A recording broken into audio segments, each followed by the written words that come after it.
A new study suggests that bad moods may actually be good for you. Now wait, when I read that headline, my first thought was no, just no. Now why? Because it's a tautology to say that a bad mood is bad. By definition, a bad mood is bad. That's what it is. That's just what it is. But no, they actually, the way the study was done, the way they describe it, it actually makes perfect sense. So Dr. Joe Forgas, who's professor of psychology at the University of New South Wales in Australia, says that periods of low mood can increase attention, boost short-term memory, and enhance our communication skills.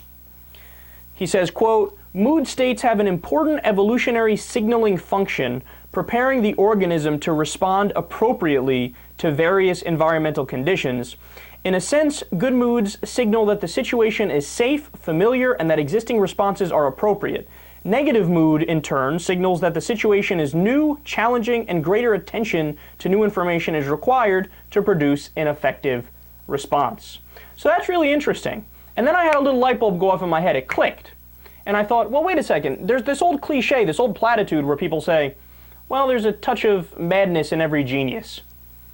And then you think back and you can go through history and look at all the different people. I mean, Freud, as the joke from Good Will Hunting goes, did enough cocaine to kill a small horse. You had Albert Einstein, who supposedly had all these behavioral problems and his teachers hated him and he got kicked out and this and that.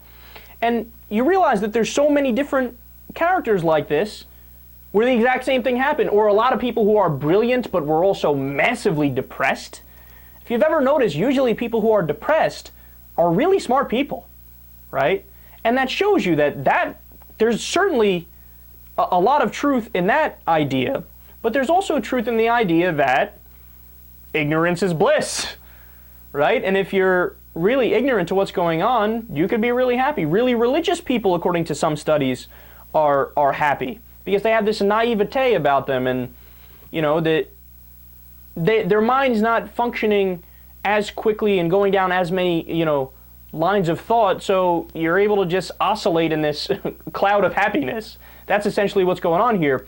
And the point is that bad moods, while they're bad and they feel bad, as long as, here's the major caveat, as long as you have them intermittently, of course, if you're, severely depressed for an extended period of time, that doesn't help. Nobody would wish that on anybody. That would be incapacitating. You can't function in that scenario, right?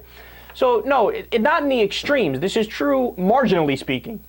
So in other words, if you have, a bad mood from time to time, that actually could be something that has some net positive effects, like all the ones that they laid out.